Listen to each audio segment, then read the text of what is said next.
Club, and before we get the show on the road, everyone can stand and just kind of mingle with your guests and get to know each other a little bit better, and we'll get the show going here in a second.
Okay, everyone, if we can remain standing, and I'd like to have Barbara MARCUM come up, and we'll do our invocation and our pledge. So where's Barbara? Where did Barbara go? Oh, there she is.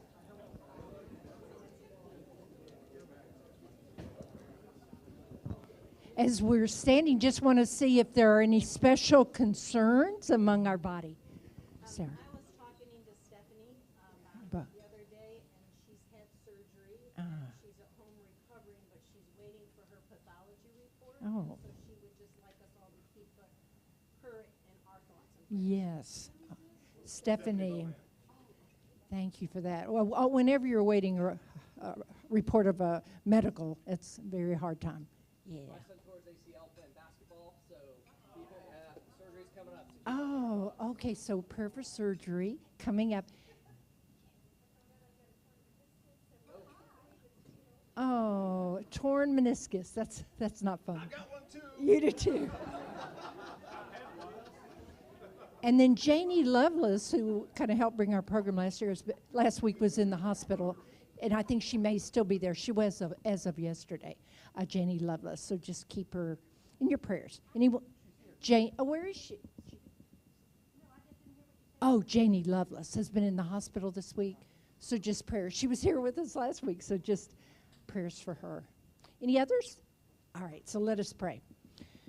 Oh, God of us all, as we gather together on this Friday noon in mid-May, we invoke your loving spirit to be with us in this hour, this noon hour.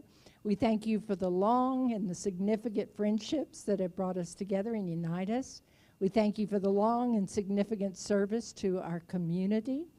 Bless our conversations and interactions, that they be filled with warmth and genuine connection. And help us always to appreciate the unique gifts each one brings here to our family. We ask special prayers on those we've lifted up this day. Be with them as they are in hospital and awaiting results and awaiting surgeries.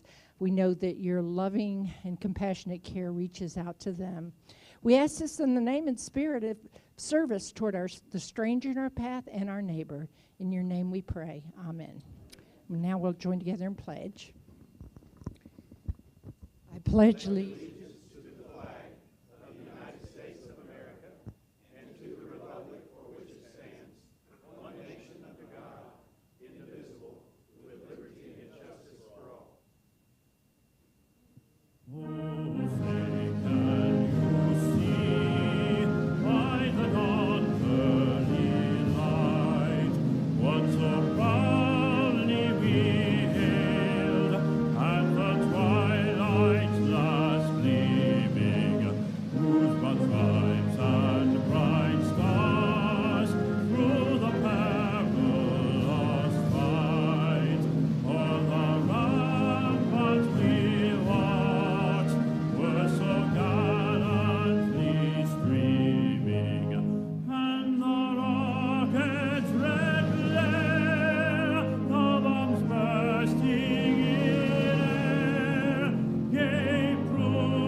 Thank you, Barbara.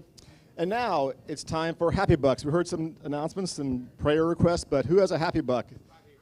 Right here. First, I'd like to thank everybody for coming today, but I want to say next week we're going to celebrate Memorial Day, and our speaker is going to be Captain Dan Bradley, who is the commanding officer of VR-59 Transport Squadron over at the JRB, the Joint Naval Reserve Base in Fort Worth. What's interesting is they're flying 737s to Italy and also Bahrain. So he's got a great story to tell, and I hope all of you will come, and please invite your friends. Thanks, Cap.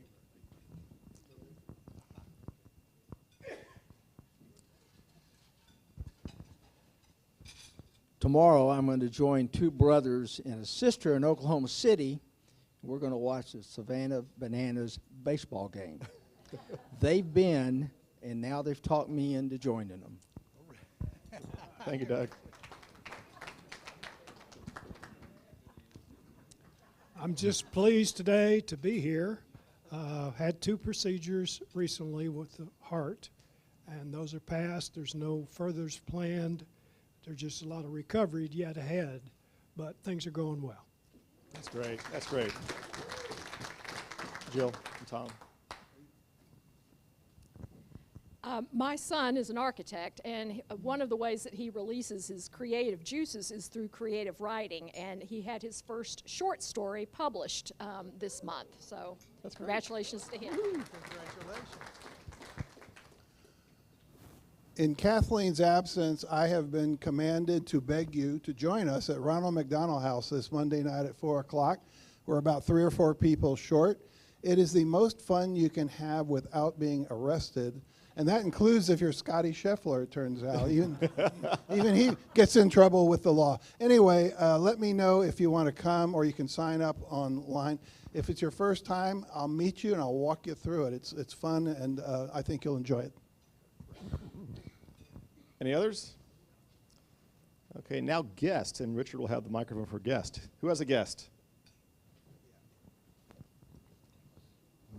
Officially a guest of Happy's, Mark Wigder back here with Coach Rose, big baseball fan, M&A transactional attorney. He knows several folks in the club. Please welcome Mark Wigder. Great that he's here. Thank you, Mark. Any other guest? Okay, we're all good. And Lesley, he's here to see you speak, so that's why. Mark NEACE, Marketplace Advertiser. I'm going to do it from over here. There you go. Sure. I'm going to, sorry if you can't see me over on there, but I've got a video to play for our advertiser today, so I've got to stay close to the control station over here. So our Marketplace Advertiser today is Kathy Wall, and she provided a little video for us to play, so please enjoy it. Hi, I'm Kathy. Hi, I'm Matt. Hi, I'm Amy. Hi, I'm Tom. Hi, I'm John. Hi, I'm Brandon. Hi, I'm Jackson. Hi, I'm Sandra. Hi, I'm Alex. And we represent Kathy Wall State Farm to prioritize you.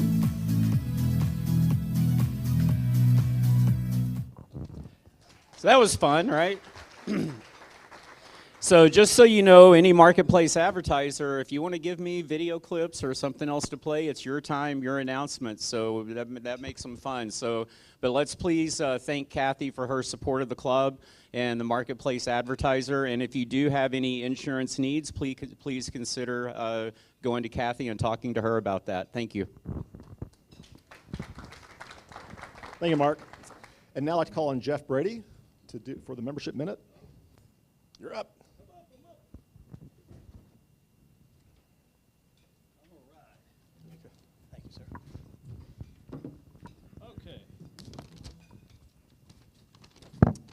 How about a dad joke? Everyone loves a dad joke, right? Paleontologists now believe that in prehistoric times, some dinosaurs actually knew what was about to happen, and they tried to tell others they were going extinct. Unfortunately, it was in one era and out the other. Boom, thank you, thank you. No, you'll be telling your friends that tonight. You're going to be telling your friends. This way, Jeff. Sit down, Brady. Wait, no, wait. Hey, you may laugh, you may groan, but friends, I'm up here with some stark news regarding extinction. Rotary, get ready, Rotary as we know it may be headed the same way. And hopefully my words today won't go out in one ear and out the other, okay? But I'll be brief. As most of you know, Rotary, we all know this, Rotary was the first service organization and arguably the best, and remains one of the largest, and we're still growing internationally, but not here. Not here. As of today, our club has 139 active members. That's down by 4 from this time last year. It's true that this club does gain members. We gained 9 last year, but we lost 13. That's a pathway of decline. And if this continues, there will be no people to host the RCPC July 4th of July parade or the Christmas tree lighting. The reasons are many. We all know people move, business pressures, they change jobs, family responsibilities, all understandable. But on the other hand, we have tremendous opportunity here, right? We know, you've just seen the headlines, 5 of the fastest growing cities in the country are here in North Texas. DFW will soon replace Chicago as the third largest metropolitan area in the country.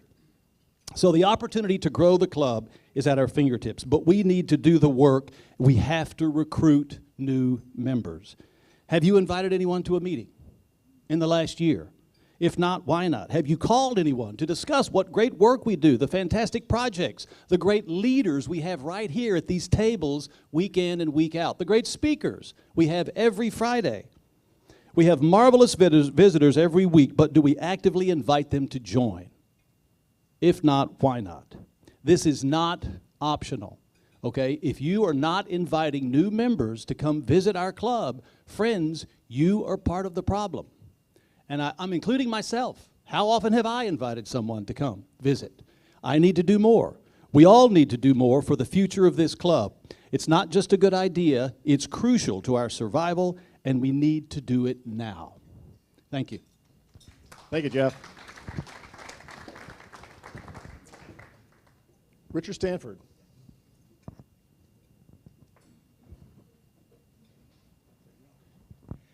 Legacy of Leadership Alumni is having our spring event the 23rd of May. That's just next weekend at Thursday night. You remember we had a social in Highland Park Village. It was really fun around Christmas time, but this is the one where we try to learn something. You heard Shane Reed speak here for 30 minutes, but he's going to do a much bigger job next Thursday night at Park Towers. Pam has made her place available. We're going to have wine and hors d'oeuvres, and basically we're going to it's going to be an hour and a half program from 6:30 to 8, and Shane was an assistant U.S. attorney. So many of his textbooks on trial advocacy and persuasion are used by law schools all around the nation.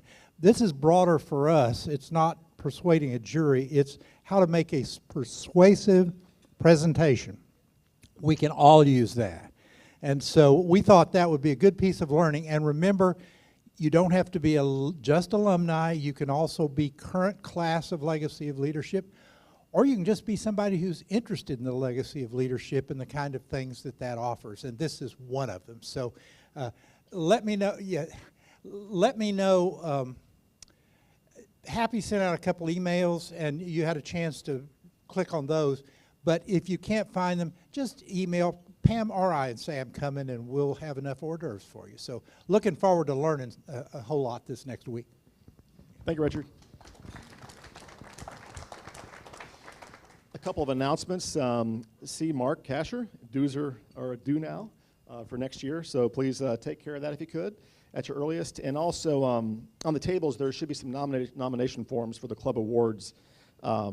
And so just if you could think of that, any thoughts to people you feel are suitable and deserving of our club awards, please let us know. And then as Tom already mentioned that we need some volunteers at the Ronald McDonald House this coming Monday. So with that being said, let's get to our raffle and then get our Lesley to come up here and talk here. So our raffle, what are we up to on the raffle? $1,504. So Lesley, if you can pull a number out of his hat, and then we'll call that number out, and if you've got that number, you have a chance to draw the ace of spades. Uh-oh. Audit, yeah.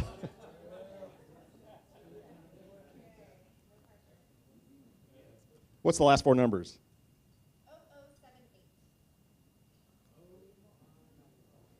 0078. Third time.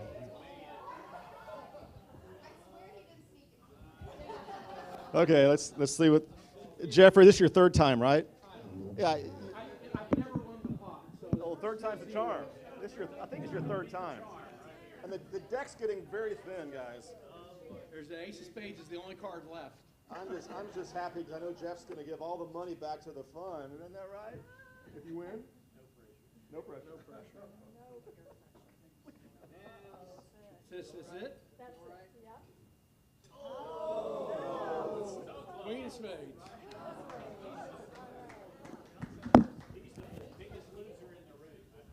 That's not enough. Thanks, Patty. Eric Heidkamp.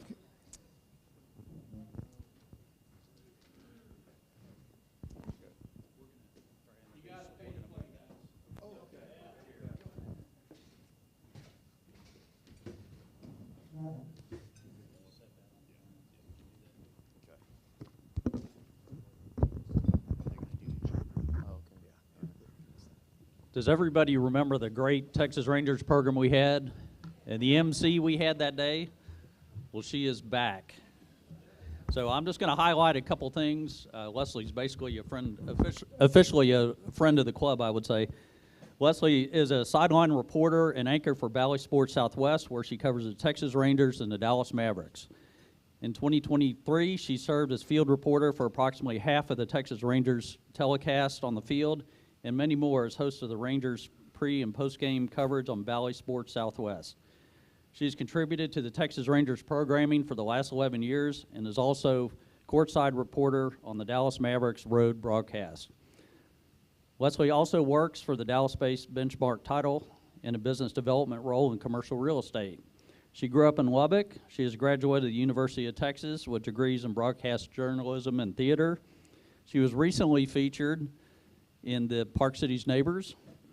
She lives in Dallas with her 3 children,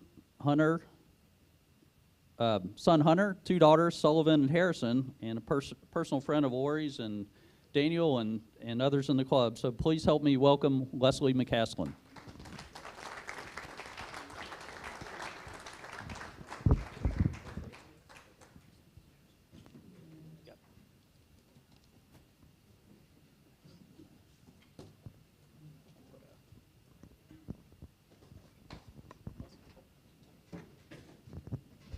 Thank you. Sorry, I felt like that was too formal. I just want to be able to sit and talk. Thank you. Well, hi. First of all, I can't imagine not having the July 4th parade, so we need to get more people here. It's literally the highlight of our 4th of July holiday. We go every year. So it is my family's tradition. I'm not used to talking about myself. I'm used to interviewing other people. In fact, people laugh at me. I'm so much more comfortable on camera than I am in front of people, just because that's what I've been trained to do. So I thought I'd kind of give you a history, talk about working in sports, and then please ask me questions, because I never know what people are interested in, what they think is like, you know, the cool thing of what I do. It's different for everybody. So I'd love to get your questions at the end. I grew up in Lubbock. I went to the University of Texas hoping to do theater and dance. I was going to go to LA and be an actress. So for any of you that have kids or grandkids still wondering what they're doing, it took me a very long time.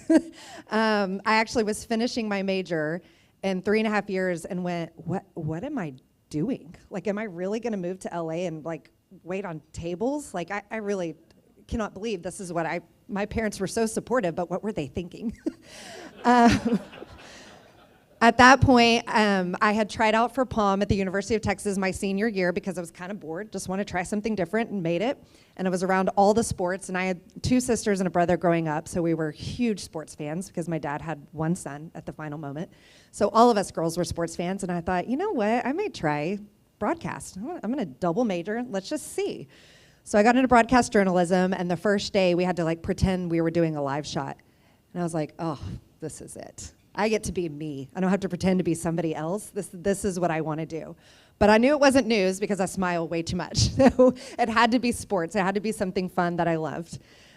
So from there, not everybody does this these days, but I had done multiple internships, and they tell you to go pay your dues. And that's by starting in a small town and really learning your craft. So I moved to Abilene, Texas, and was there for 1.5 years. And we would get out at 10:30, and the bars closed at midnight in a small town. So we ran to get a drink together as fast as we could, and that was about all the fun we had for that 1.5 years. I think I sent out a reel every single day I was there to TV stations, hoping to move on.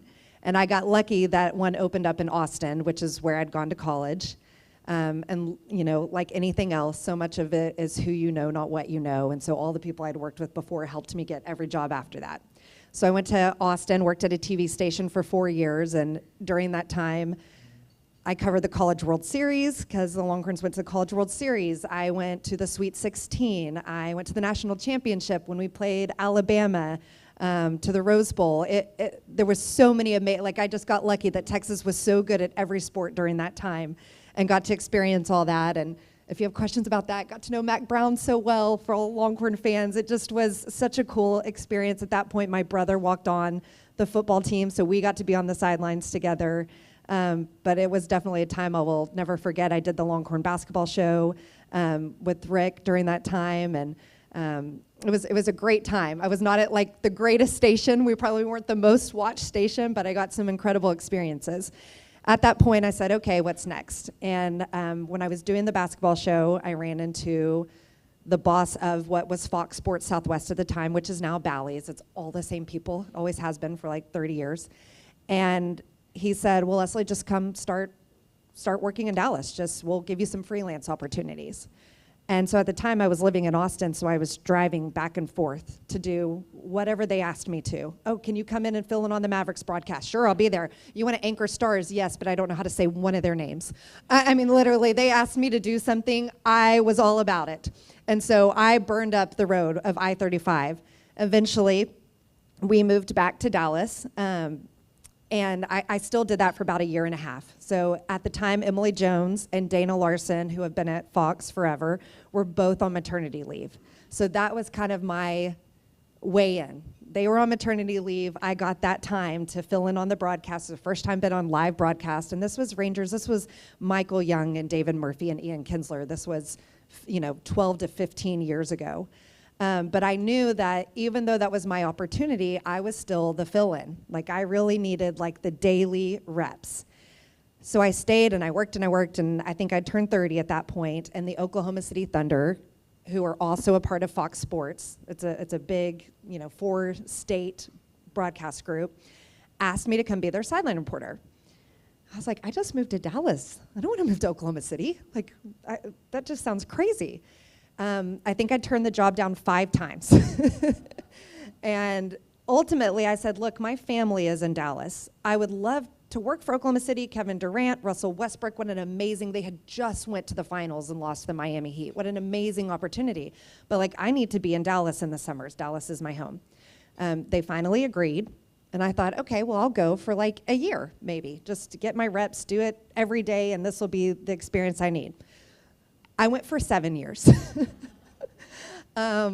I burned up the road from Austin to Dallas, and then I burned up the road from Dallas to Oklahoma City because that's where my opportunity was. And it's funny, growing up as a Lubbock girl, Oklahoma City ended up being pretty wonderful. Small town, wonderful people, family, organization, getting to team up again with Kevin Durant and Russell Westbrook during one of the most, I don't know how much you follow basketball, but it was one of the most exciting times to be a Thunder fan. Those crowds were always sold out. Our team was the most dynamic team during that time. We went to the playoffs year after year after year. Russell Westbrook is known to be pretty difficult. If you've watched the playoffs against the Clippers, he can be an interesting character by fans' perception. I got really close to him, and that was really neat because you really have to work hard for those relationships. And that's one of the things about the NBA that I think I've realized over the years is a lot of these guys are, it's different from baseball because they are such superstars. They are so tall, they can't go anywhere without someone recognizing them. They have to have a security guard just to walk out the hotel to cross the street to the arena. And so their lives are just so different. Like a baseball guy can walk out and go to the stadium and nobody even knows who he is. The team is bigger. Basketball is small. And these guys are not only larger than life, really, but like then they are on the TV screen and they have these personas, and a lot of them come from really hard backgrounds where they had nothing. And so they think everybody who ever gets to know them wants something from them. And so you have to really work hard to form those relationships that they're going to trust you, that you have their best, you were there for them. You're not just asking them questions to put them on the spot or make them look stupid, but you like want people to like them. And that was a big part of what we did when I was in Oklahoma City was Kevin Durant was named MVP during the time, and Russell Westbrook also got MVP. And it was like telling their stories and making them seem, even when they didn't want to, likable, because they were both wonderful people. But that was, as a sideline reporter, it's kind of your job too. You work with the PR, you want to tell these guys stories. And so that was, I think, what was really fun about being with the Thunder at the time was asking questions was not an easy thing. I had to ask knowing that, like, if I ask Russell Westbrook a yes or no question, he's gonna look at me and say no. And that was it. Like, I don't know if y'all have seen some of those interviews, but he can be really tough. But it was such an incredible challenge. And in the meantime, I, coming from a big family in a small town, had traveled some. I mean, we went to spring break maybe in Colorado and stuff, but not a lot. And all of a sudden, I was in every city in the United States 2 to 3 times a year. So we would land and I would hit the ground running. And we might land at 4 a.m. after a game because we travel with the team after the game immediately. But it was such a cool experience to get to see all these cities I had never seen before, to go to all of these arenas, to be on a plane with these guys who are just, I mean, such a big deal. And usually the only girl, or there's a handful of us in a plane of like 80 men. And everybody always asks, like, was that awkward? Was that weird? And maybe I've just been incredibly fortunate that the Thunder and the Rangers and now the Mavs are some of the best teams, that it was just, it's never been like that. I have always been treated as a part of the family, respectful. We high five after games. We are a part of the team, and that is incredibly special. Going from the Thunder, I realized I was pregnant with my second. I was actually flying to Portland during the playoffs, and you know how the playoffs go. It goes 2 games in Portland, 2 days in Oklahoma City, and then you go back and forth and back, and that is a 4-hour plane flight, and I was 35 weeks pregnant. It was hard. I think I got used to that bathroom in the back of the airplane a lot. So that's when I finally said, okay, I need to come back. It's time for me to go home and be around my family. And that's when I started working for Benchmark Title. I said, you know, I don't think I want to teach sports or teach media. If I'm not in it, I just want to do something totally different and know the Benchmark family. And so went into business development and did that totally separate from sports. But they were so kind to say, whatever you want to do on the side. Like if the Rangers ask you to fill in and you want to do that, do it. Like we are so fine with you to do both. So I did. And then about 2 years later, the Rangers asked me to do more, and then more, and then more. And now I'm doing about 100 baseball games this summer. And then I got added to the Mavs broadcast, which is about probably 50 games. So I'm doing 150 games a year. But I still have my clients with Benchmark Title that I don't want to totally let go of. So I still do that part-time, and now I do both.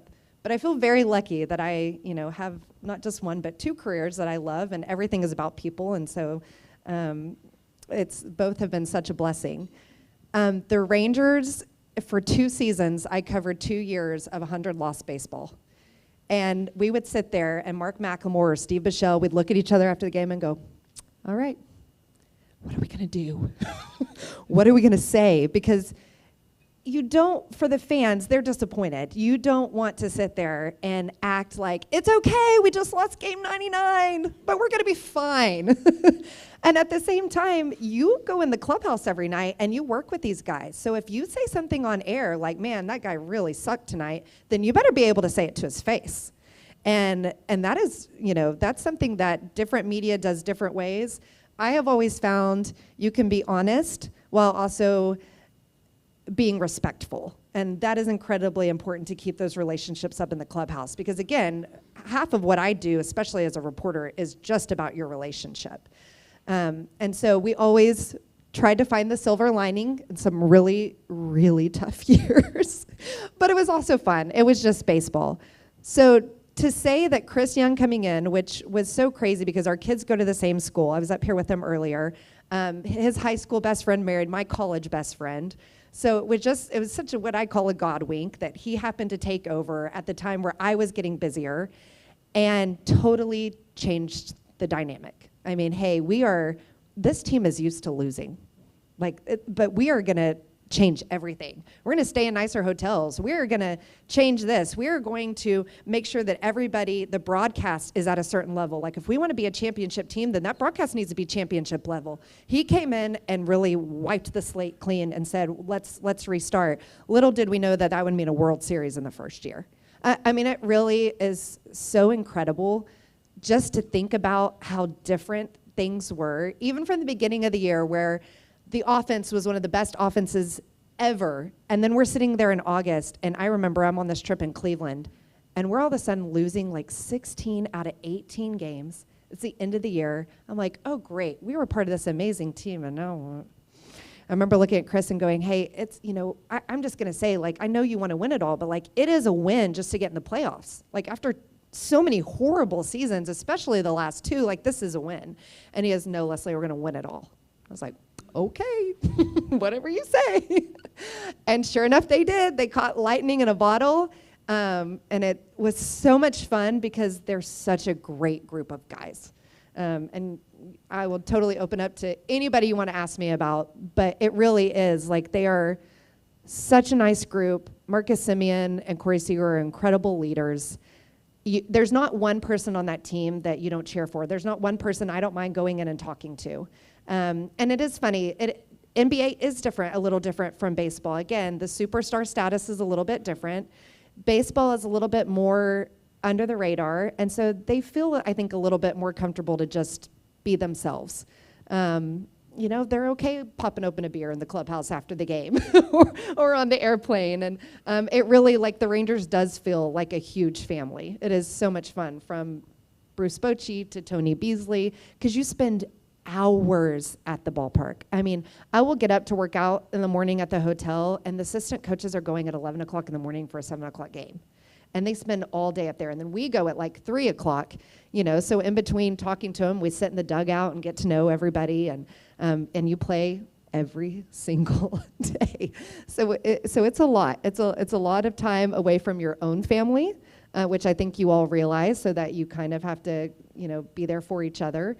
But going through the playoffs and then winning the World Series is just such a, I just still can't believe it happened. I'm sure y'all feel the same way if you're Rangers fans. Like I really, and they could totally do it again. I mean, I have that kind of faith with Chris Young and Bochy and everybody that they've put in charge. It's really funny. We always talk about how Bruce is so even kill. Like if you watch the post games, if they've won, if they've lost, if they've won 100 games, if they've lost 120 games, he's going to be the same. Sure, in front of the camera. I've seen some chairs thrown in the dugout before. He cares. He just knows how to put that face forward for his team and obviously for the public. But there is a man who is also highly competitive, and so is CY, and they want to win. So hopefully there's going to be more of that going forward. The Mavs is newer to me. I started on that group last year and then did all the road games this year, including the playoffs. It's been kind of wild. I love the NBA. They're the most incredible athletes you've ever seen. When I used to go to shoot around, Russell Westbrook would be 9 o'clock in the morning, and the first thing he'd do is take off his flip-flops and run down the court and dunk it. Like, they just are the most incredible athletes. Luka being one of them, Kyrie Irving, who is now on our team. I don't know how closely y'all follow the Mavericks. Derek Lively, who's the new center who just lost his mom 2 weeks before we entered the playoffs and could not be the greatest kid. Like, I think that's what makes me such a fan of the teams I cover, is getting to know them, and hopefully our fans get to too. But Derek is a 20-year-old kid that came into the NBA and lived with his mom because she's a single mom and they are that close. And then she died of cancer a couple months ago. And she is his rock. And I told him afterwards, I said, wow, that is a relationship I hope to have with my kids someday. And you are the epitome of it. But now, basketball is his family. And that's what these guys are to each other. Baseball, basketball, the team is your family. So it's been fun to watch the Mavs go far too, because they have a great group of guys, and it's been a struggle. There's been lots of injuries this year. But it's so fun. It's fun to be a part of something where you see them behind the scenes, you get on a plane with them, you're in the hotel room with them, you eat meals with them, and know that everybody else is curious who these people are, but they're just people. I mean, at the end of the day, they're really just people. And whether they're newer in their sport, if they're newer, they tend to be not as scared to let you in. The bigger the contract, the longer they've been in, it gets a little bit harder. It gets a little bit harder to get to know Luka versus Derek Lively, and of course everybody could understand why. He's a superstar. He's incredibly funny, and he just had a baby, all while doing the playoffs. So, again, he's a 23-year-old guy who never really went to college or had a life other than playing professional basketball. I can't even imagine. I had a little bit of fun in college. I'm sure you did too. You didn't really get to do that. But it's a really, I talk to people all the time who want to do what I want to do. And when I was in college, Erin Andrews had just started. It wasn't really a thing to be a sideline reporter. Now that is the thing, is to have a girl sideline reporter. I just always said, I didn't care if I was well known. I just wanted to get to work every day. I loved what I was doing enough where I just wanted to be busy. And I realize that now. I get to cover the 2 teams in Dallas. This is where I always wanted to be. In Lubbock, these were our teams. And now I get to cover the Rangers and the Mavs. And I get to work a lot of games. And sometimes I'm really tired with 3 kids under 7 at home. But it's such a blast. It's such a joy to get to tell their stories. And one of the things I always like to say, and if any of you have any kids or grandkids that are interested in this, always send them my way, is my goal is to always let someone that's watching us on TV feel like they're a part of it. I want to be able to tell their story, but also be relatable. And so that's kind of something that we think about all the time when we're either doing pre and post game or doing the stories in the stories. So right now, I just finished Mavericks. Once it goes to second round, it goes to national television. So it's kind of unfortunate. We're there the whole year, and then the really fun part, we're out. So I watch on TV like everybody else. But I realized the other day I'm working Rangers tonight and Sunday, if you'll watch the broadcast. And I was like, oh, wow, okay, I've done 14 of the 100 games I'm about to do this summer. So let's go. So if you're watching a Rangers game coming up, chances are I'll be on pre and post game or I'll be on it. But it's really, I don't know what else to say other than I feel incredibly blessed to get to do what I do, and such an open book about getting to know the players or the different sports. So please, if you have any questions, ask away. Yes, I'd love that. I got a question about Bally's earlier from Jeff. It is a strange, TV is in such a weird place right now, because everything is going to streaming and then they're repackaging like you have cable again. I hope in the next year it gets worked out. There are rumors that Amazon is actually going to funnel more money in. Luckily, I have a really good relationship with the team, so I don't fear. I think whatever it goes to, like most of us who broadcast the games are still going to broadcast the games, the local broadcasters. But it would be really nice if that's all worked out, because the teams are funded by the network. So when the Rangers and Bally were in cahoots in the offseason, they were waiting to re-sign contracts and re-sign front office people because they didn't know what money they were getting from the network. So you can see why it could be contentious. It could be a little awkward. We have nothing to do with it, but I would hope that gets ironed out because everybody wants stability. And that is how much the networks mean to the teams, because everybody's paycheck relies on the Bally's and the Fox Sports of the world.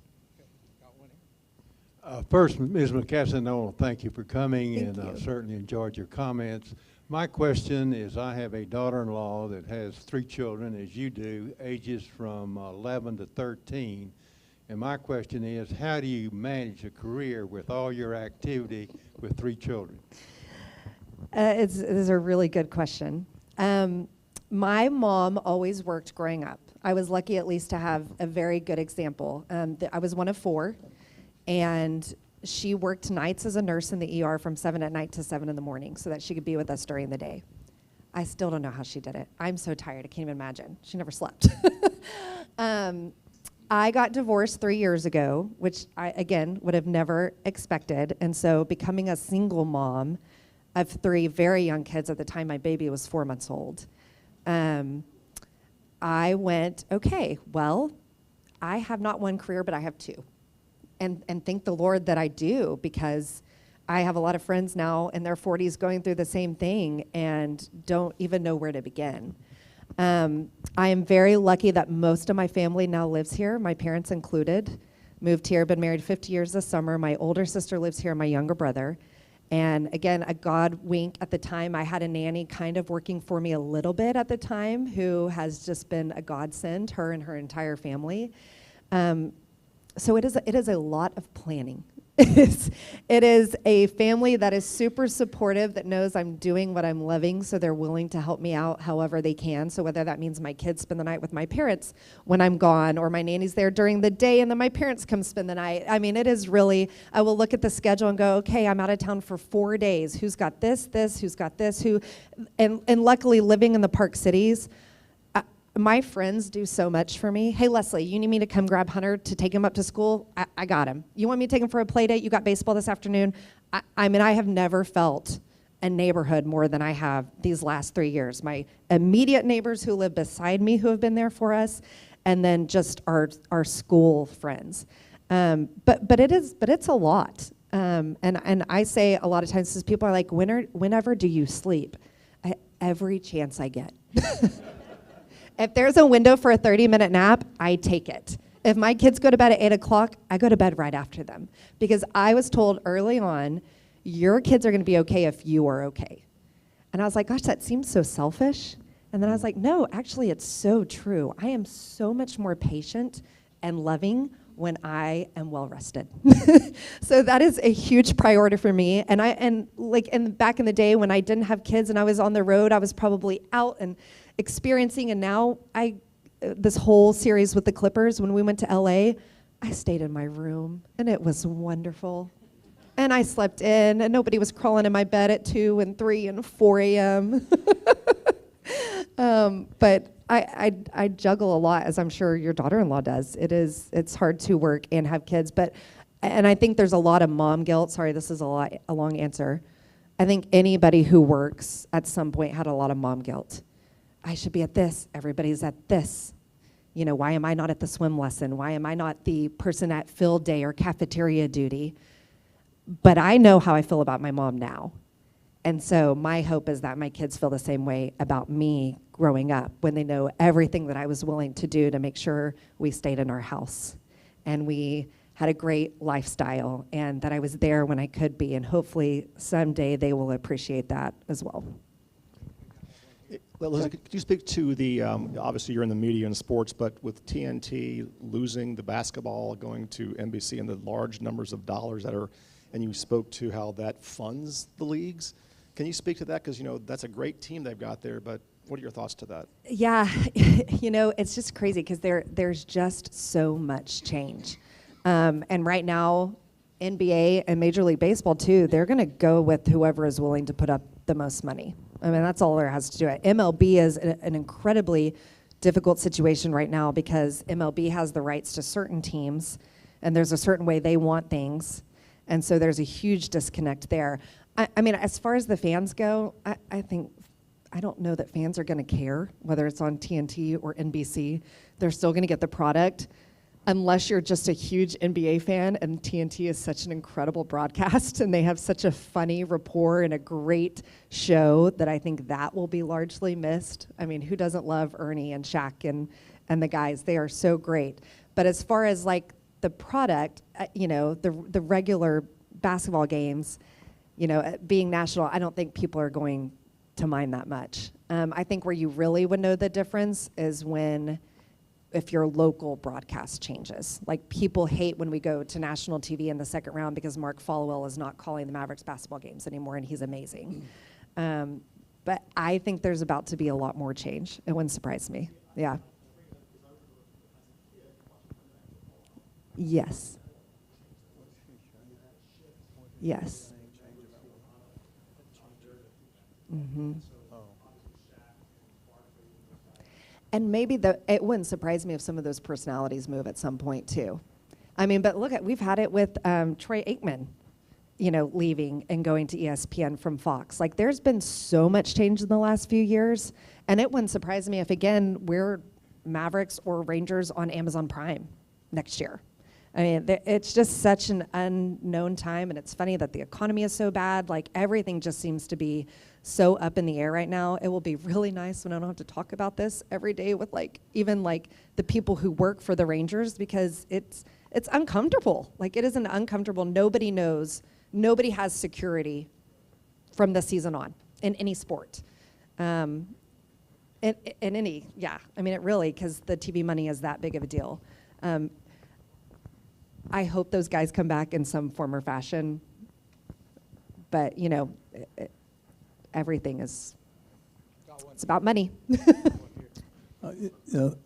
Thanks very much for coming. I can see you're super passionate about what you do, and I've always told my kids, if you could just find something you really love, you'll never go to work again. And that looks like that's where you are. A couple of things. I think baseball players, batters in particular, are the most underrated athletes. Trying to hit something moving at you 100 miles an hour and try to expect you to hit something like that is pretty amazing. In fact, true. But that game can be a little bit boring. We were at a game about 2 years ago, and we said, how can we liven this game up? We thought, about every third inning, the manager has to pull somebody off the field. So now he's got the strategy going on about, now he's playing with 6 players by the 9th inning. Anyway, back to basketball. I'm just curious what you think. It seems like the whole game has changed in that they used to come down the court and guy go 1, 2, 3. They were actually running plays. Nowadays, shoot the 3, get a rebound, throw it back out there, shoot the 3, get the rebound, shoot the 3 again. It's almost become boring, unfortunately. At least a lot of my friends feel like that. I mean, I heard somebody say the other day, I'll tell you what, why don't we just give each team 100 points and give them 5 minutes to play and we're out of here? All that matters is the last 2 minutes. You know? I mean, you've seen this whole transition. Do you see that happening with, I don't know, I'm just venting Yes. here. No. It's interesting because analytics plays such a part in sports now. And depending on what your team thinks of analytics is kind of how you go. And so the same with baseball and the same with basketball. And right now in basketball, it's the three-point shot.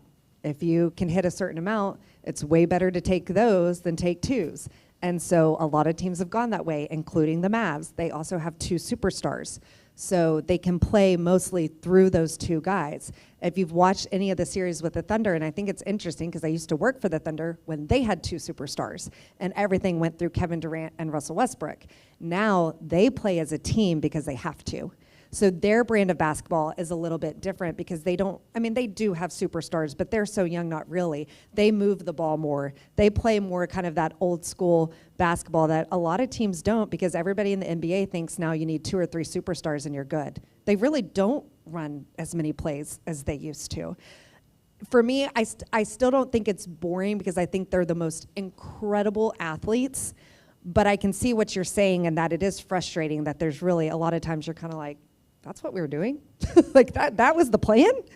And as far as baseball goes, it's interesting because physique-wise, like, no, they look very different from basketball players. Like, a lot of us could look like a baseball player. Sometimes, not everybody. Don't tell Marcus Simeon I said that. But you're right. The hand-eye coordination you have to have, and even to stand in a batter's box. I was talking to Mark McLemore about that the other day. The ball is coming so fast. And we're at a point where, like, it's coming so fast, they're not so good they're not going to hit you. It gets away from them every single game. So being able to stand in there and knowing that's coming at you and not flinch and have the hand-eye coordination, I think it's one of the most amazing things that they do. And our guys are really good at it.